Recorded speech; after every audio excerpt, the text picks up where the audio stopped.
Monolith Productions, a company founded in October of 1994 by a number of friends and known for their MMO attempt in the Matrix Online, the horror franchise is Condemned, and the f.e.a.r franchise. Much more recently, Monolith has done work with the Lord of the Rings games in the form of an RTS in Guardians of Middle-earth and 2 subsequent Middle-earth action games. But when Monolith was acquired by Warner Bros. In 2004, this opened up the possibility for Monolith to work with the powerful IPs that Warner Bros. Had access to. Now we know one of these is the Lord of the Rings video game IP, since that's pretty high profile. But there was another well-known IP that would get a game release of its own, and perhaps a genre that caught many people by surprise. Monolith Productions, under the guidance and owner of publisher Warner Bros., would be working with DC Comics on creating a multiplayer shooter set in the DC universe, featuring spin-off characters of Batman, Joker, and the like. DC Comics is a division of Warner Bros., so it made sense to go to the home of Batman, especially when Warner Bros. Already had smashing successes with working with the Batman IP in the past. The Batman Arkham series is a strong reminder that superhero games deserve to be taken serious as a genre. When Monolith and Batman combined forces, they created the game Gotham City Impostors, spearheaded by a comic book release, and then launched as a multiplayer-only shooter game in the spring of 2012. Despite not lacking in charm and fun, and the powerful Batman IP, however, Gotham City Impostors would be shut down on all platforms except for the PC version, where it currently holds a barely existing population base. What went wrong with the shooter that had customization that rivaled that of Team Fortress 2, and the Batman IP's first foray into the realm of a shooter? Why was the game so suddenly fatally wounded and creeping ever closer to its inevitable death? On this episode of Death of a Game, we will uncover the mystery and follow the clues behind the death of Gotham City Impostors. If you missed any of the clues, fear not, at the end I will catch you up with my journal segment for my final deduction. Whether you join the vigilantes known as the Bats, or the criminals known by Jokers, prepare for an all-out battle of Gotham City's imposters. Oh, and one more thing, detectives. Batman's gone! It's our turn to protect the city! Let's tear this town to pieces!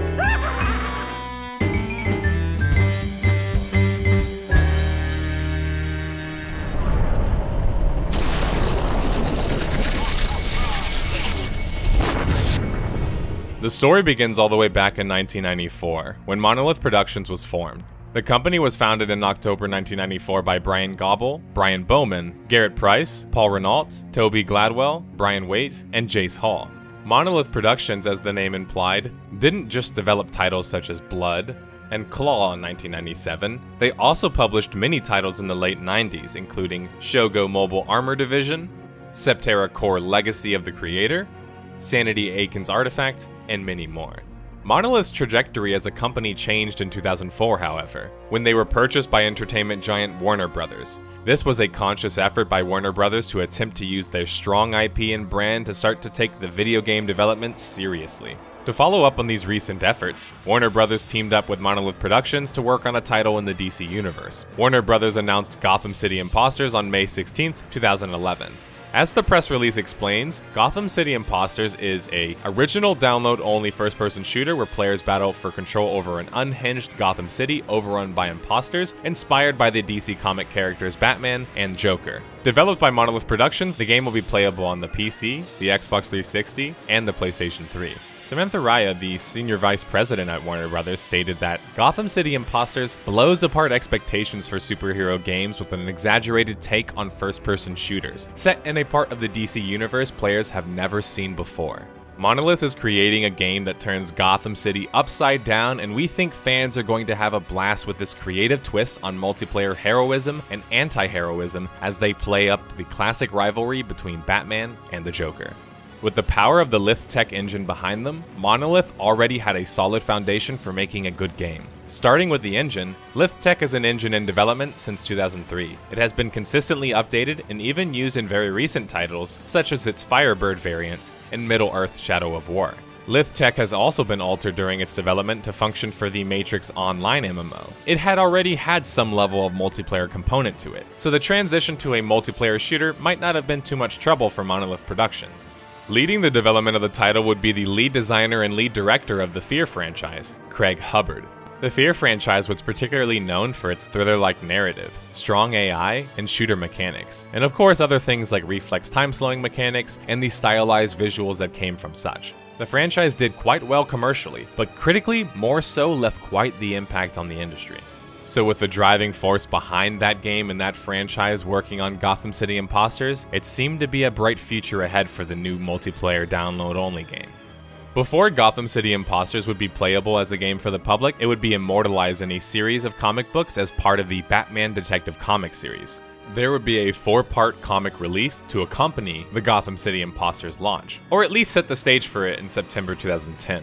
Leading as a story tie-in, these comics would help utilize the Warner Bros. Strong DC comic brand, as well as leveraging the use of the Batman IP, and of course help the fans understand the premise of the yet-to-launch multiplayer shooter in GCI. Here we are. Let's get that blindfold off you. Welcome to Bat's HQ, initiate. Gotham City Impostors was first playable in December 2011 in its closed beta.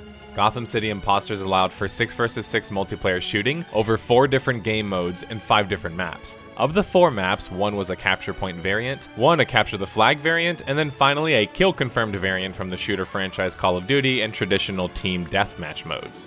Also, like in Call of Duty, in GCI you can customize weapons, costumes, gadgets, and more, and each weapon had a progression system based on a simple leveling systems. These were called loadouts. Where GCI differs from COD is its strong focus on wacky gameplay, as well as the ability to edit both character models and voices. The character customization was closer to that of Team Fortress 2, with the ability to really change your appearance and make your own unique characters.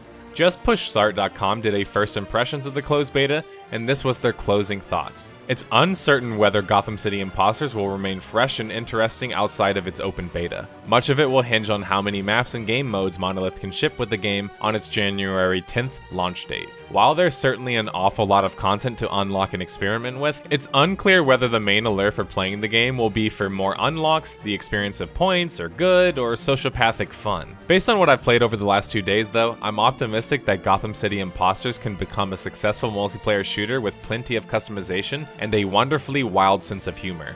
It's certainly one to keep an eye on. After a short 1-month delay, Gotham City Impostors launched on PC, Xbox 360, and PS3 on February 7th, 2012. Strangely enough, Gotham City Impostors would cost a box price of $15 and yet had a microtransactions shop in the form of costumes and customization. For a game that offered no single player, it was a steep ask for some people to spend $15 and then on top of that potentially spend more on the cash shop. It was said that there was a total of $220 worth of microtransactions on the shop. Critical reception for Gotham City Impostors was mixed. GCI scored a 65 out of 100 from 14 different critics, while most reviewers such as IGN, PC Gamer, and GameSpot remarked about how the game was fun and a thrilling experience. Past a certain point, IGN, for example, who gave the game a 70 out of 100 on Metacritic, stated that, "I had enough fun playing Gotham City Impostors, but I was never hooked. The flat trees, blocky visuals aren't impressive, and outside of Deathmatch, the modes bore. While perfectly functional and crammed with unlockables, there's at least a level 500. It really amounts to just 5 maps, a sense of humor, and the Batman license. I don't know if that's enough to warrant $15 and another first-person shooter multiplayer suite." While veteran games media website GameSpot remarked about how the developers don't seem to have spent as much effort on their netcode, citing their poor matchmaking, specifically how you could sit in queue for sometimes 10 to 20 minutes waiting for a match, and then when you get a match, the game would be unbalanced without the ability to really fix such. Other aspects of the matchmaking that were poor were how much time you spent in the lobbies, menus, and when waiting for the next game. And in multiplayer shooter, the ability to get you in and out of your games fast is very important. Even when a lobby is full, there can be a lengthy delay as the game decides which player to assign to which team, and then shuffles the lineup repeatedly to accommodate distressingly common lost connections. You or a couple of your teammates might spend 3 or 4 minutes waiting through all of the menus and then get kicked just as the match is about to start. The mystery behind this, however, well, look no further. Games for Windows Live was nearly universally criticized. This was the underlying service for the matchmaking in Gotham City Impostors. Well, and GameSpy. It actually had a combination of the two systems used. The multiplayer servers apparently were powered by GameSpy. Though GameSpot did finish with the remarks, technical issues aside, Gotham City Impostors is a consistently thrilling experience that's easy to recommend. The most biting mainstream review concerning Gotham City Impostors was certainly PC Gamer, where they made it a point to call GCI a well-executed Modern Warfare clone. GCI might not have blown the doors off of the industry when it launched in early 2012, but it at least had a solid foundation of a game to build on. Would Monolith be able to weather the storm of essentially being feature incomplete at launch? Only time would tell. According to the wiki, during the first week of launch, Gotham City Impostors had approximately 80,000 players on Xbox, 60,000 on PS3, and 45,000 on PC. These numbers wouldn't be that bad at all if the game was, well, free to play. However, because the game cost $15, they were requiring people to pay $15 for a chance to even try the game, which means many of those players would likely not stay to continue to play the game, as with most multiplayer games who suffer natural attrition post-launch for whatever reason. The population numbers would become a problem if they atrophied too quickly before the Monolith team could produce enough content in Gotham City Impostors to keep up with the demand. Speaking of which, let's talk about the content in Gotham City Impostors.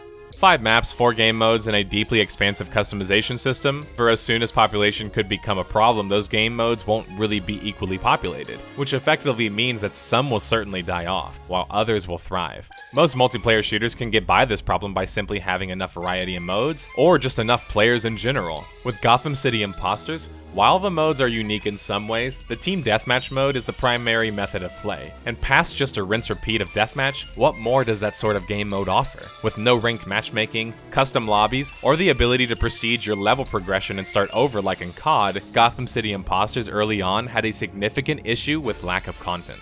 A new free map was released to the players in May 2012. But after a couple months of live and an already significant hurdle to overcome in content, a single free map and a mode wasn't going to cut it. Monolith was going to have to do something big to get the attention of Gotham City Impostors, because the game was already slowly losing its player base, and that's a death sentence for always online titles.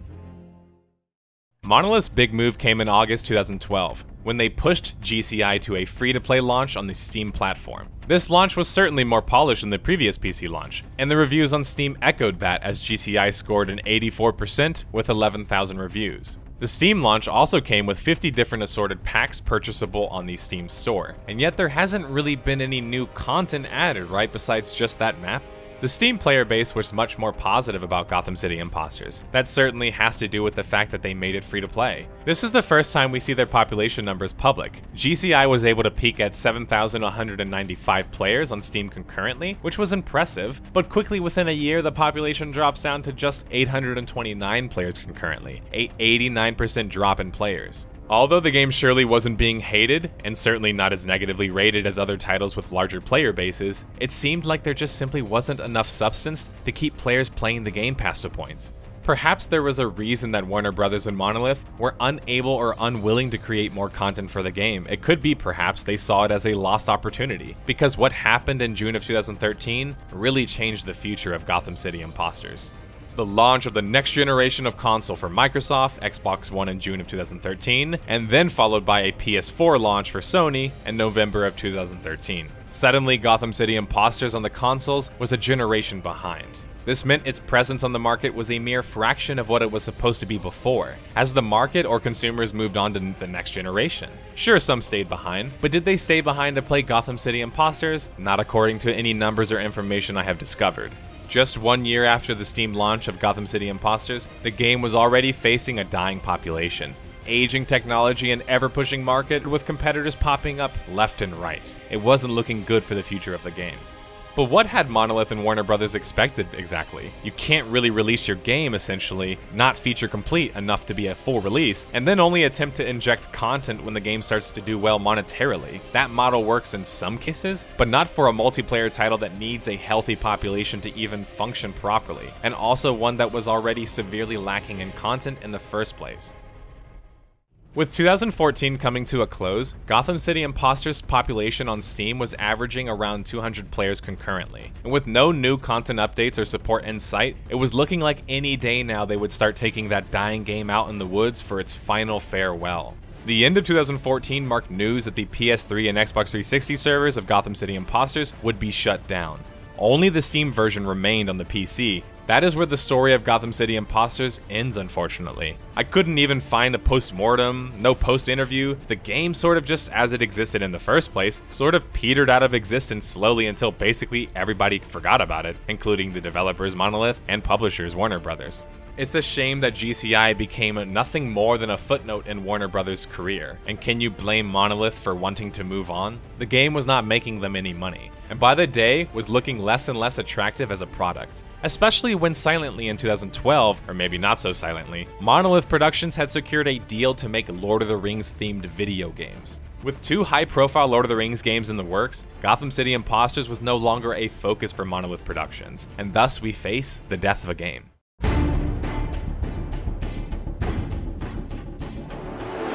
Before I get into my deduction for the causes of Gotham City Impostors' death as a game, I need to make sure to make a final point concerning why the game was unable to garner a large audience in the first place. We have talked in the past on the series about the power of using established IPs. For example, in our Marvel Heroes Death of a Game, we talked about how some people can perceive shoddy games based on a particular universe to just be cash grabs, as they are primarily relying on brand recognition to be noticed.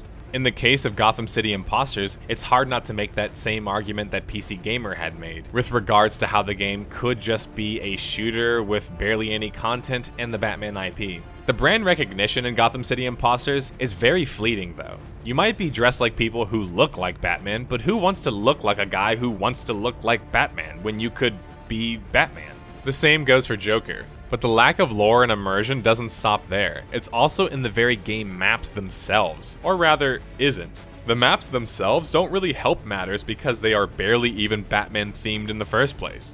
Even after they introduced a new map in Arkham Asylum, the map barely looks like Batman. I mean, they couldn't take any inspiration from other renditions of Gotham, or even just the Arkham video games. You can chalk this up to being more subjective as a clue, certainly, but I think it's hard not to deny that the atmosphere in Gotham City Impostors, for what is expected of the Batman IP, was simply lacking. And then the final nail in the coffin was, well, an abandoned game usually makes for a perfect breeding ground for hackers galore, and that's unfortunately part of the legacy that Gotham City Impostors left to many of the players who played it in its dying years.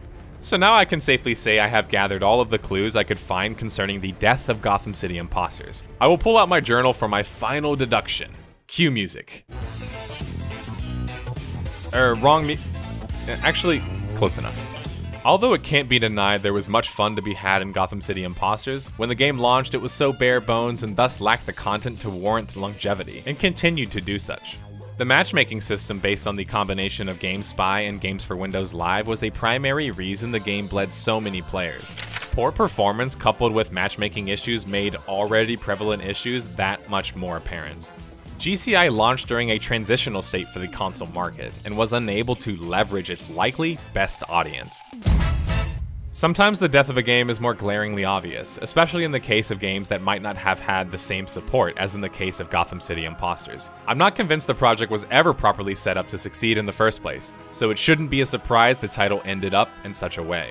Sometimes video game development can be brutal like that. Even the cutest and most fun ideas can be left to the wayside in favor of bigger and better IPs, or at least ones that make more money. But I don't want to end this video on such a sad note, so let's put a smile on that face. Gotham City Impostors might not have been a good enough game to be supported like other titles, but at least the Batman IP is in no shortage of good games.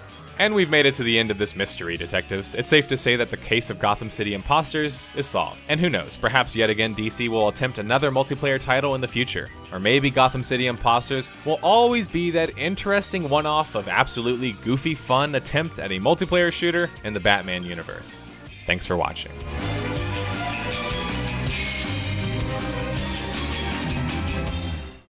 3, 2, 1, fight.